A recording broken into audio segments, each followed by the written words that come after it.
Hey guys and gals, welcome back to another Monday evening live stream. As always, bringing you the best strategies, tech, tools, and mindset to create a life and career you love.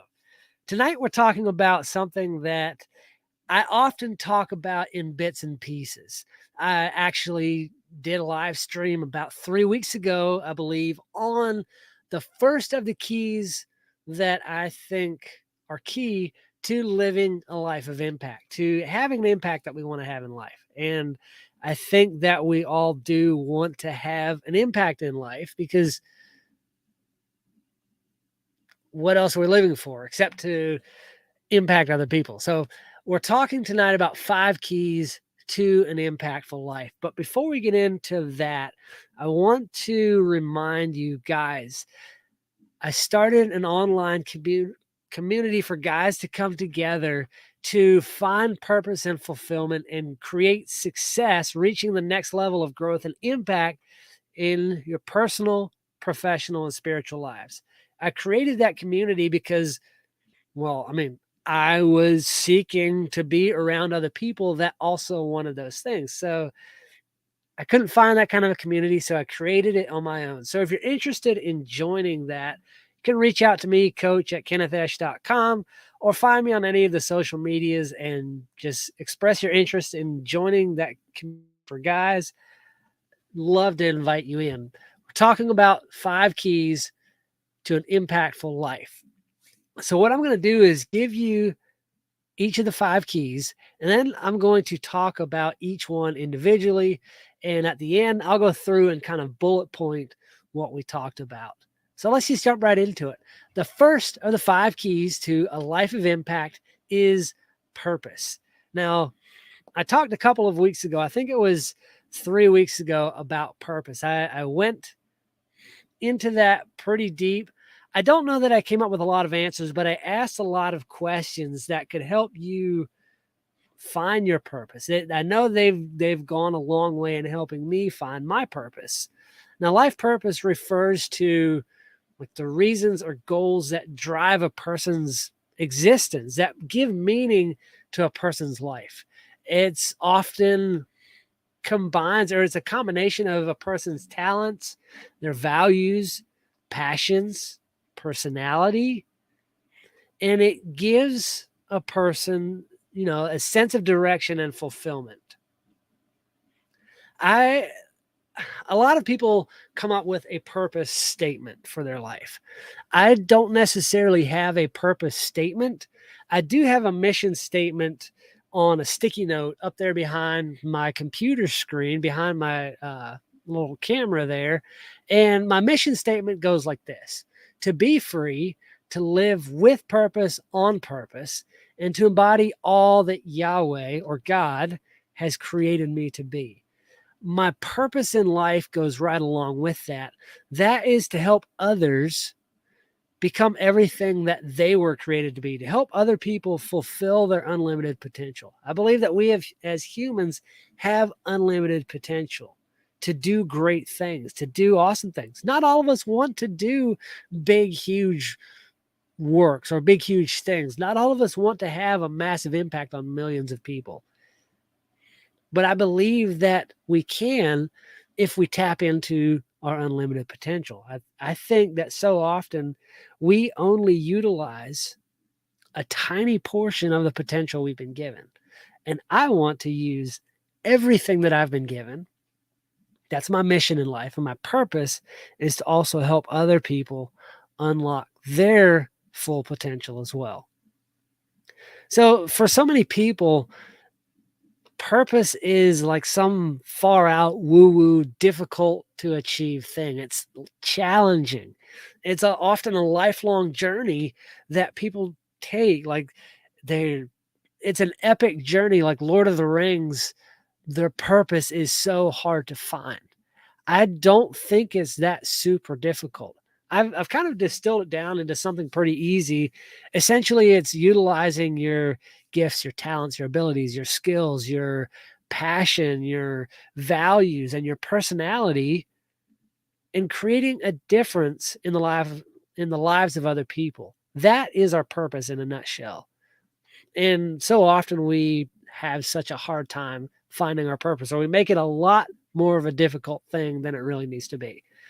So one way that you can start finding your purpose, or exploring what your life purpose is, or if you even need one, is to figure out what brings you joy, what brings fulfillment. Like, what do you love doing? What are you good at? Think about the things that you're passionate about, the things you're interested in, your values, your strengths, and how can you combine those things to reach out to other people?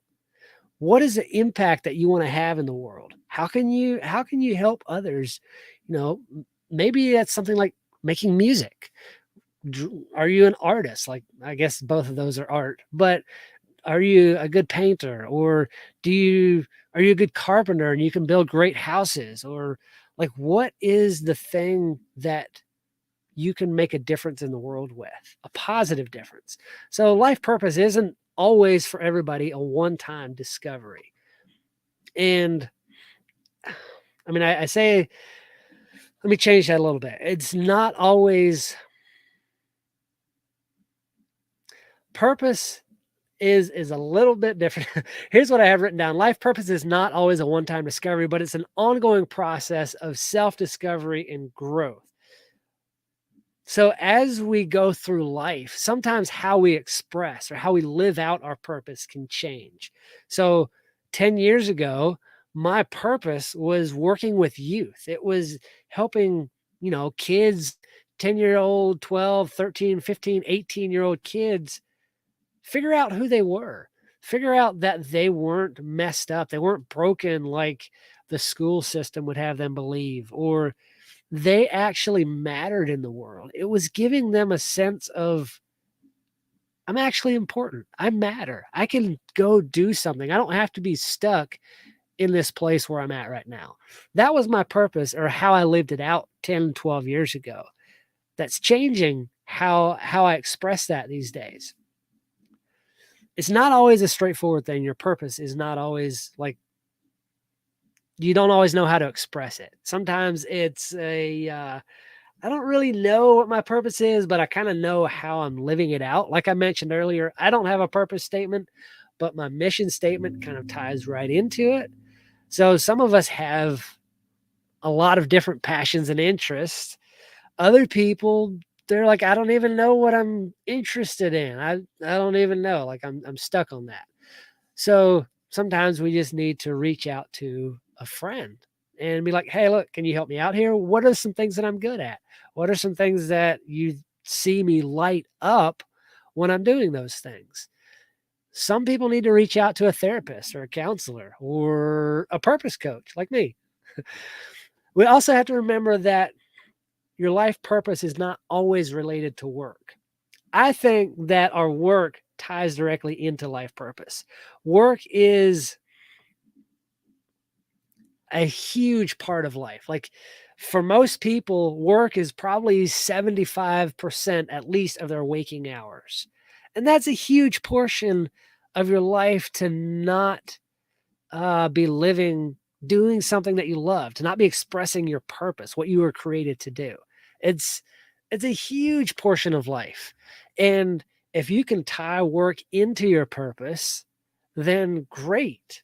I mean, that's so much better. If not, it's not the end of the world. It also, you know, your purpose can encompass your relationships, your personal growth, and how you impact your community. Your purpose includes your whole life. Nothing should be left out. So when you live in alignment with your purpose, sometimes you have to take risks. Sometimes you have to step outside of your comfort zone and be open to change. But life is so much more enjoyable when you are living there. It brings you meaning and direction to your life. Okay. All right, we're going to move on from that one. I'll bullet point the things at the end. The second key to an impactful life is mindset. And if you're struggling with your mindset, you need to go listen to the Mindset Mentor podcast. He has, I don't know, I mean, if you don't like hearing the F word a lot, don't listen to the podcast. But he talks a lot about mindset, and he's got some really good stuff to say on improving your mindset. improving your mindset is one of those things that is crucial for your personal growth and your overall well-being. It helps you to tackle challenges, helps you to live a fulfilling life. Okay, we talked about fulfilling life with purpose as well. So a negative mindset holds you back, and it can contribute to the stress and anxiety that you see on a day-to-day basis. And it's really it perpetuates itself. If you have a negative mindset, it brings you stress and anxiety, which further degrades your mindset. So it's kind of a snowball rolling down a hill, growing larger and larger and picking up speed. And pretty soon, nothing can stand in its path. And it takes a massive mountain to break up the snowball. What started out as a little snowball. I've never seen that in real life, but I've always heard that analogy. So it's what came to me here. So here's a few tips for improving your mindset and developing a more positive outlook on life. And I don't do all of these. I'm working hard at implementing more and more of them, but these are things that I'm working towards including in my day-to-day life, in my everyday life. And it's a struggle building positive habits and breaking bad ones. But anyway, let's jump into, I think, 10 things that you do to improve your mindset and develop a more positive outlook on life. The first one is to practice gratitude every single day.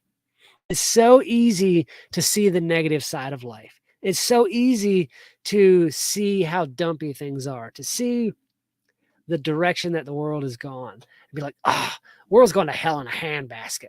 Like, yeah, well, it kind of is, but how good is your life? How much better is your life than the next person or than somebody over in another country?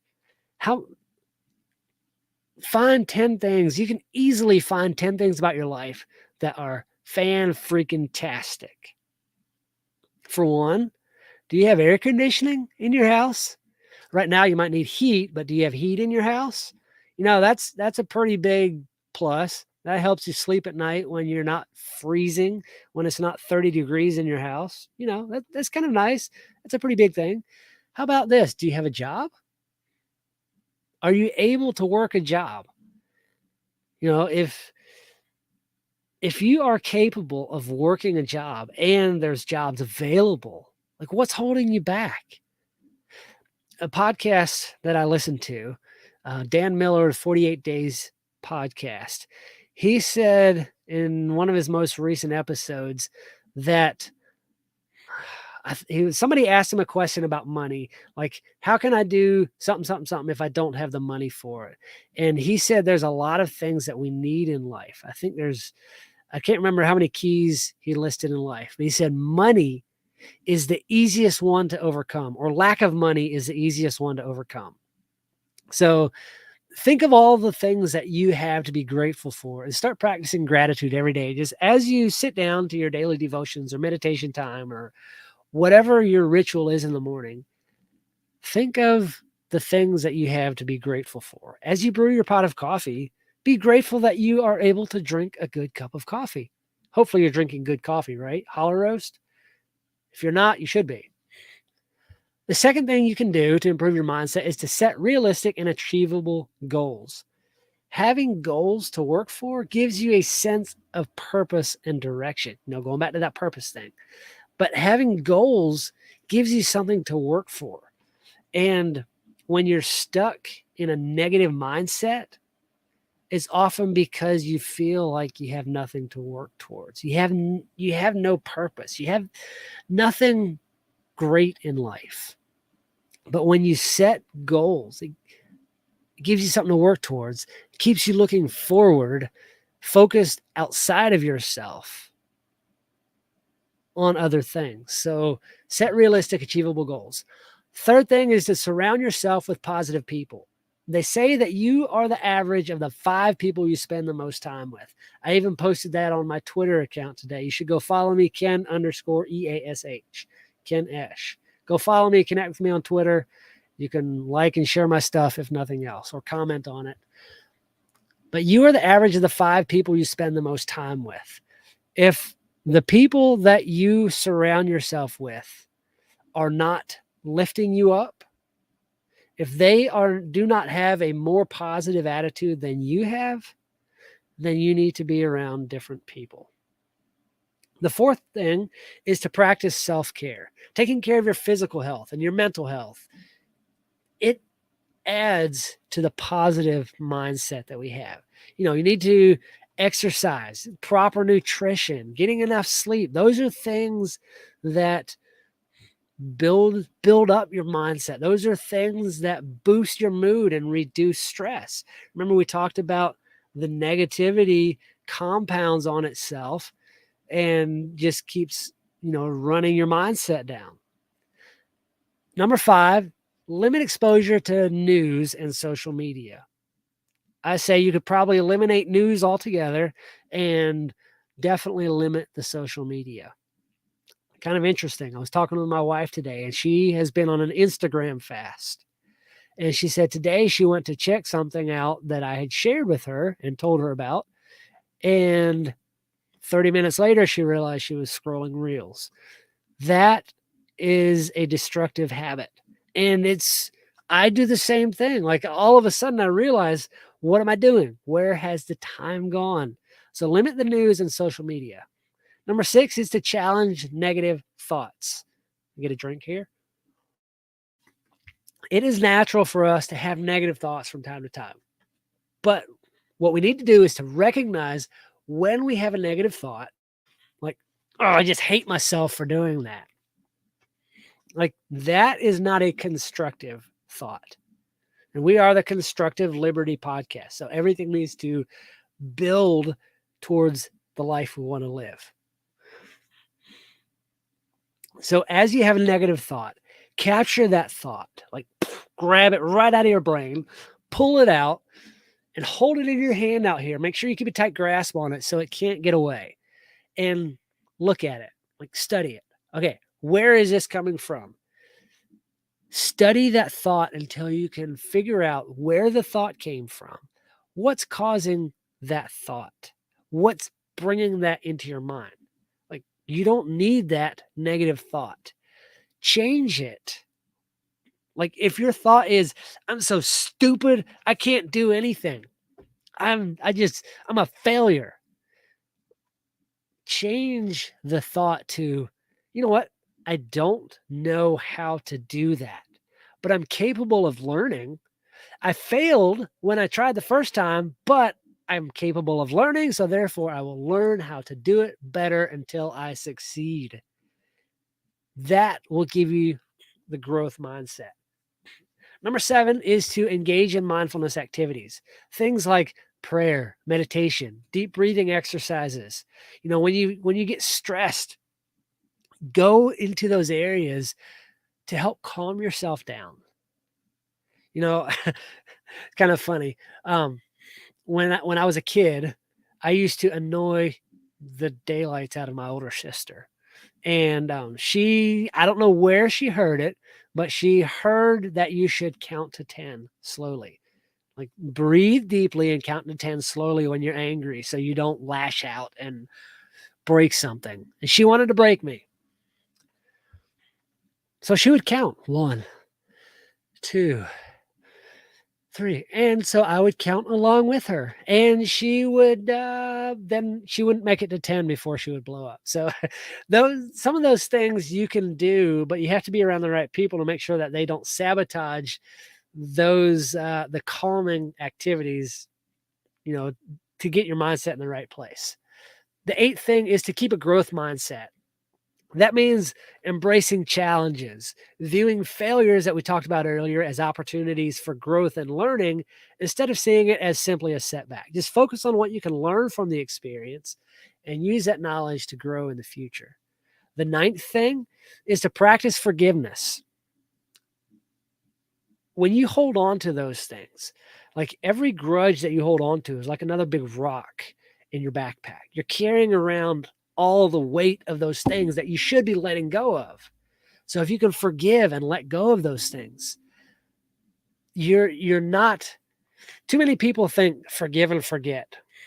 I don't believe that forgiveness means that that person is not accountable for what they've done. Forgiveness is you letting go of the responsibility to hold them accountable for it. It doesn't mean letting them back in to hurt you. It means letting go of the responsibility to make them pay for what they've done. And then the 10th thing is seeking help if needed. Don't be afraid to go to a friend, to go to a therapist, a counselor, a coach, somebody that can help you change the negative mindset to think more positively and to move forward in life.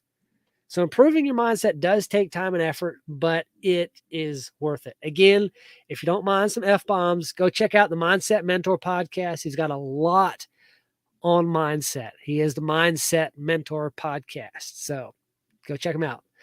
The third key to an impactful life is the relationships that you have. I mentioned a few minutes ago, you're the average or the sum of the 5 people you spend the most time with. So the better relationships you have, the better people that you're around is going to raise the impact that you're capable of giving in life, the impact that you're capable of having on other people. Relationships, even for us introverts, are a vital part of human life. I believe, and I'm somebody who doesn't need to be around people a lot. I'm not saying I don't like people. I do like people most times, but I don't need to be around people a lot. I like to some of the time, but I believe relationships are one of the most important things in life. Relationships, or people, reaching other people, everything in life that we do has to do with the relationships that we have. Everything in life. If you don't have any relationships, most people that don't have any relationships do not like their life. So a strong, healthy relationship can bring you happiness, security. It adds to the fulfillment that we feel in life. But maintaining those relationships is not easy. It takes a lot of effort. It takes compromise for both parties. The first step to having those strong relationships is clear and open communication. So especially in a marriage relationship, but any kind of relationship requires clear, open, honest communication, whether that is between two partners in a business or between a boss and an employee or friend to friend. Like my best friend is not going to like it if I lie to him all the time. If I'm hiding my true thoughts and feelings and I don't ever share. He's not going to like it if he asks me a question and I give him a veiled answer and I just beat around the bush. Communication has to be open, has to be respectful, and you have to listen. That is one of the biggest parts of communication is actually listening. Like it's kind of interesting. I was reading a book a while back and this guy was a really good listener. And he would have people tell him that he was such an interesting person. But 90% of the time, all he did was listen and ask the other person about themselves. So listening is a huge part of relationships. Another part of relationships is trust. I talked about being veiled or being honest. If somebody does not share, if they're not open, you can't trust them. And a strong relationship can't be built without trust. The other side of that is compromise. When two people are in a relationship, any kind of relationship, business, a romantic relationship, or anything, there's got to be compromise. I don't care. It doesn't matter. There's always compromise in a relationship. Two people are rarely going to have the exact same opinion and want the exact same thing. So something's got to give or the relationship will fall apart. Every good, strong relationship or friendship is built on common goals and interests. So with my best friend, we both love wakeboarding. We both love snowboarding. We both love watching Georgia Bulldogs football. We both really like fishing. I like fishing. He loves fishing. So those are common interests and goals. And when a relationship has those things to build around, it's so much easier to maintain it. It goes so much farther. It's so much more impactful. It contributes so much more to a life of fulfillment. So moving on to the fourth key to a life of impact, and that is your health. So many people, if you go out in public and look around, by far the vast majority of the people are overweight, out of shape, wheezing, can't breathe right, just in a word, I mean, honestly, often when I go out in public, I look around and I'm disgusted. Like, people, take care of yourselves. Come on. What are you thinking? Like, how can you live life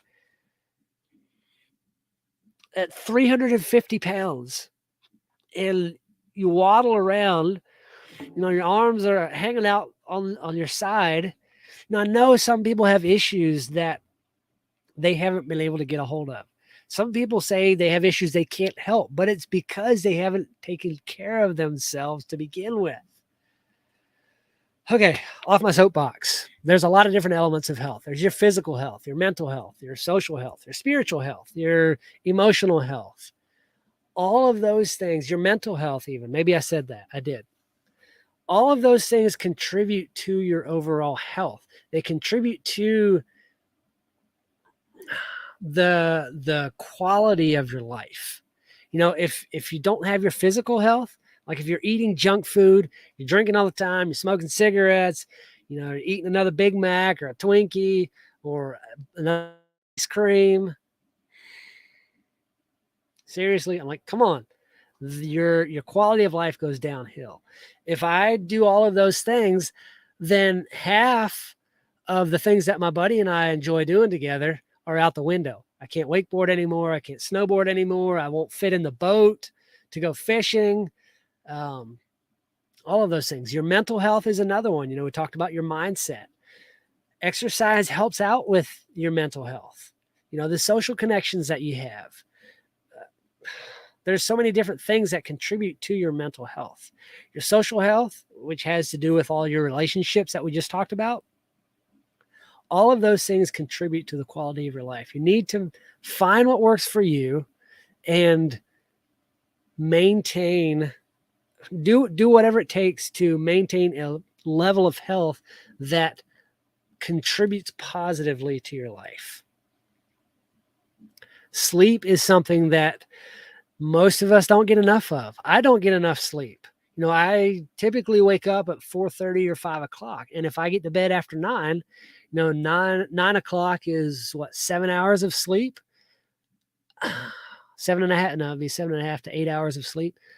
And that's assuming I sleep every minute of that. I don't usually. The dog wants to go out. I toss and turn. The rain is loud. So many different things take away from the sleep. So that's another aspect of health. If you want to talk about diet, there's so many different opinions out there. I'm of the belief that you have to find what works for you. Whether, I don't know. You need to find what healthy eating is, and it ain't ice cream and Twinkies, I promise. Find out what your body responds best to, and then get on that and stay on it. Stick with it long enough to be a transformed person. I'm going to move on from all of that. I'm looking through some of my notes here. The last key, since we're getting on about 30 minutes, and I usually like to end it around 30 minutes. The last key is one that I am working on building for myself. I don't have all of the answers here. I've observed a lot of people, and I know what works the best for most people. And there's a lot of different avenues or railways or paths to get to achieve it. Okay. I'm still working on finding mine. But the last key number 5 is wealth. That's not required to impact other people. It's not. I laid out these 5 keys in order of not necessarily importance, but in order of, I think, effectiveness or an order of maybe im kind of importance. Because I mean, if you don't have purpose in life, it's hard to impact other people. It doesn't matter how wealthy you are, you have no purpose, so how are you positively impacting other people? You can have all the relationships in the world, but if you don't have a purpose, yeah, I mean, you might have impact on some people. But if you have your purpose and you have a positive mindset and you have strong relationships and you're in good health, you can have a lot of impact with those four things. The wealth magnifies that, like exponentially. They say, I forget who it was I heard say this, said that wealth doesn't make the person, it simply magnifies who you are. It expands on who you already are as a person. So if you're a rotten person, if you are somebody who is very negative and is, yeah, just a Debbie Downer all the time, and you come into wealth, if you're a spender, if you blow every dollar that you get and you come into great wealth, you're just going to become more of that kind of person. But if you are somebody who has a purpose, who has a solid mindset, who has great relationships, who has good health, your wealth is going to exponentially magnify the potential for impact that you have in the world. So the thing that I've found that works best for the most people, and the path that I am trying to follow until I find another one, I'm exploring paths, but the one that I try to stick to the best is this: creating a budget and tracking expenses and then saving as much as possible. So, right now, my wife and I are at a time of our life when money's tight. We've got a whole farm that we're trying to take care of. We're trying to build a house.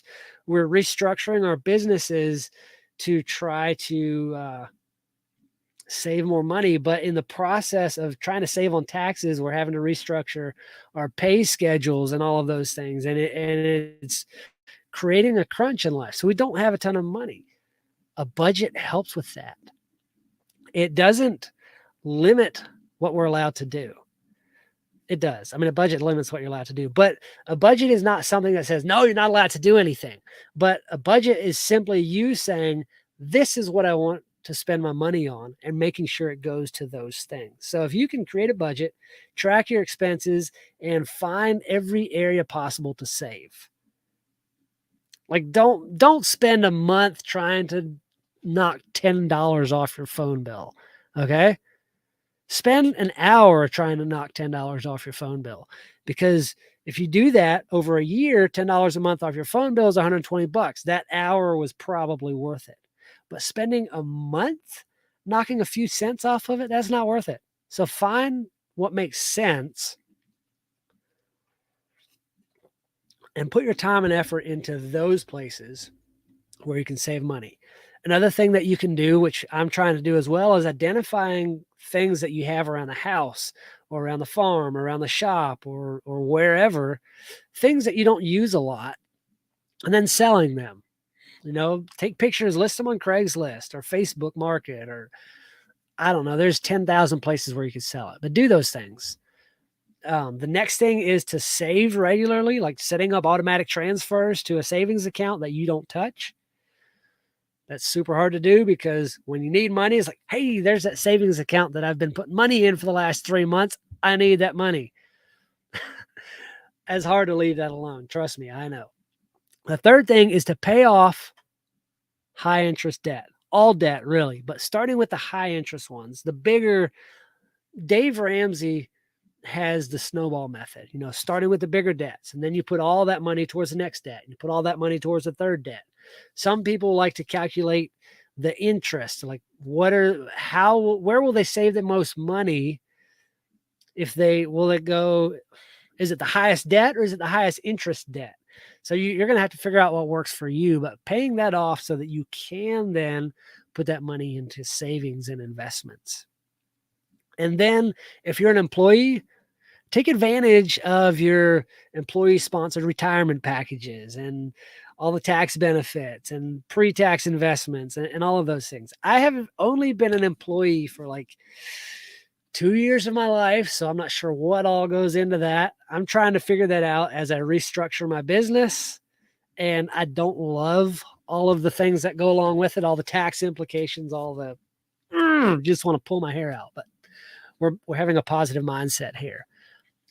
Need to also continuously educate yourself about personal finance and investing. And then the last thing is patience. You have to be patient because building wealth for most people takes time and it typically grows slowly. Dave Ramsey, I follow him on Instagram. So I think he just posted something that said, um, 2 out of 3, or is it 1 out of 3 millionaires, people that retire millionaires, did not have a 6-figure income.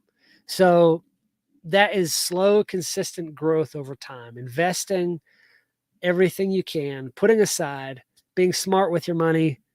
It doesn't take a massive income to grow your wealth. It does if you want to do it fast, but slow, consistent growth. Remember the story about the tortoise and the hare? The turtle won the race. I'd rather be faster and still have the discipline and patience of the turtle, but it's an Aesop fable. Um, so again, create a budget, save regularly, pay off all your debts, invest wisely, take advantage of the benefits if you have those, and continuously educate yourself, read books, attend workshops, all of the things that you can do to knowledge about how to become better with money. You have to be learning always. And then patience. So again, the 5 keys to a life of maximum impact is purpose, mindset, relationships, health, and wealth. That's all I've got for tonight. We're at almost 40 minutes. I hope you enjoyed it. In the future, I'm going to probably expand a lot more on these, go a lot deeper into them. I love having guests on to talk about these things. And if you're watching this live, tomorrow, which is Tuesday at 4:30 p.m. Central Time, I'm actually chatting with John Moody, the founder of Rogue Food Conference, and we're talking about building a profitable family business. This is a man who has built a profitable family farm with a lot of different ventures. So it's going to be a really fun conversation. Again, that's at 4:30 Central Time on Tuesday, January the 31st. So if you're listening to this in the future, you've missed it, but I'm sure you can catch the audio replay somewhere in the podcast feed. But for tonight, do good work.